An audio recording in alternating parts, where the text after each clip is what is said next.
যারা টিকটক ব্যবহার করেন, আমার মতো নতুন যারা আছেন, আমি বলতেছি আমার অভিজ্ঞতা থেকে, যে টিকটকে ভিডিও ভাইরাল করার জন্য অন্যের লাইক কমেন্ট করতে হবে, অন্যের রিপোস্ট করবো, কপি লিঙ্ক করবে, বা অন্য আপনার রিপোস্ট কপি লিঙ্ক করার সময় কোথায়? সে তো বড় আইডি, তার লক্ষ লক্ষ ফলোয়ার, তার সময় কোথায় আপনাকে কপি লিঙ্ক করার? তো আমার কাছে একটাই টিপস আছে, যে আপনি নিজের ভিডিও নিজে ভাইরাল করতে পারবেন কিভাবে? ভালো ইউনিক কন্টেন্ট তৈরি করেন, আর মানুষের সাথে এঙ্গেজ থাকেন। যার ভিডিও সামনে আসবে তাকে কমেন্ট করার চেষ্টা করবেন, লাইক করার চেষ্টা করবেন, শেয়ার করার চেষ্টা করবেন। এতে যাদেরকে শেয়ার করবেন তারা ওদের ওই আইডিগুলো পাইলো, আর সাথে কে শেয়ার করলো তার আইডিও গেল, তো আপনার ভিডিও তারা দেখবে।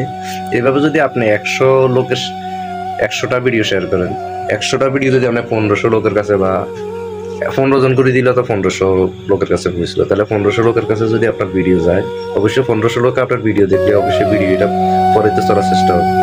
এটাই, ধন্যবাদ, সবাই ভালো থাকবেন।